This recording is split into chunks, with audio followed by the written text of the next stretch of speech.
പിന്നെ കേരളത്തെ അപമാനിക്കാൻ എന്തെല്ലാം സാധ്യതകളാണോ ഉള്ളത് അത് ഈ BJP സംഘപരിവാർ വിഭാഗം വളരെ ശക്തിയായിട്ട് പ്രചരിപ്പിച്ചുകൊണ്ടിരിക്കുകയാണ്. അതിലേറ്റവും പ്രധാനപ്പെട്ട ഒന്നാണ് ക്ഷേത്ര വരുമാനത്തിൻ്റെ 98.2%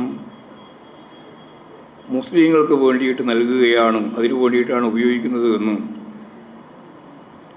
ചാനൽ ചർച്ചയിൽ BJPയുടെ വക്താവ് സഞ്ജു വർമ്മ, അയാൾ ദേശീയ വക്താവാണ്, വളരെ വ്യക്തതയോടുകൂടി സാധാരണ എല്ലാം നടക്കുന്നത് പോലെ വളരെ പ്രധാനപ്പെട്ടൊരു കണക്ക് അവതരിപ്പിക്കുകയാണ്. 98.2% ക്ഷേത്ര വരുമാനത്തിൽ നിന്ന് കിട്ടുന്നതിൻ്റെ ഈ പങ്ക് മുസ്ലിങ്ങൾക്ക് വേണ്ടിയിട്ടാണ് ഉപയോഗിക്കുന്നത് എന്ന് കള്ളപ്രചാരവേല നടത്തുക. നമുക്കറിയാം, ഇവിടെ കേരളത്തിൽ ദേവസ്വം ബോർഡുമായിട്ട് ബന്ധപ്പെട്ട ക്ഷേത്രം 5 ദേവസ്വം ബോർഡുകളുണ്ട്.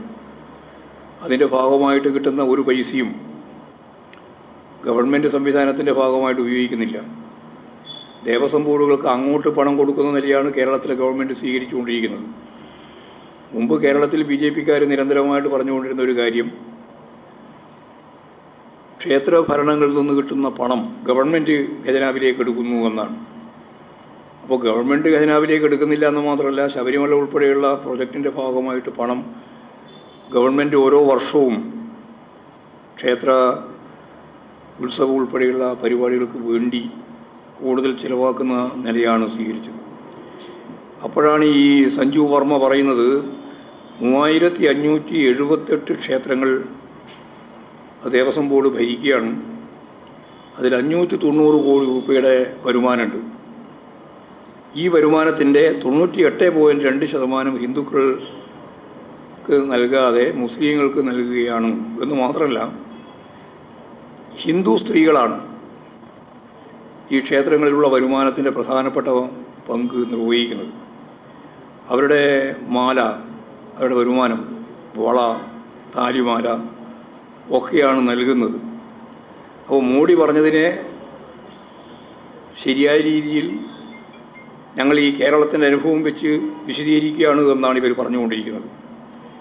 അപ്പോൾ മുസ്ലിങ്ങൾക്ക് വേണ്ടി ഇത്രയും പണം 98.2%, അതും അവർ പറയുന്നത് 590 കോടിയോളം വരുമാനമുള്ളത് ഇങ്ങനെ ഉപയോഗിച്ചുകൊണ്ടിരിക്കുന്നു എന്നുള്ള കള്ളപ്രചരണമാണ്.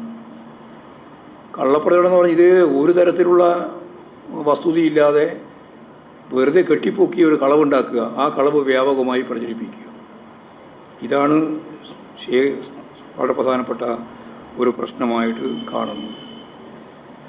അപ്പോൾ പാർട്ടി കാണുന്നത് ഈ വർഗീയ ധ്രുവീകരണ ശ്രമങ്ങളെ മറികടക്കുന്നതിന് രാജ്യത്തെ മതനിരപേക്ഷ ശക്തികൾ തീർച്ചയായും ജാഗ്രത പാലിക്കണമെന്നും, ഏതായാലും ഈ തെരഞ്ഞെടുപ്പ് കഴിയുന്നതോടുകൂടി രാജ്യത്ത് മതനിരപേക്ഷ സർക്കാർ രൂപം കൊള്ളുന്ന സാധ്യത ഉണ്ട് എന്നുള്ളതുമാണ് ഞങ്ങൾ കണ്ടിട്ടുള്ളത്.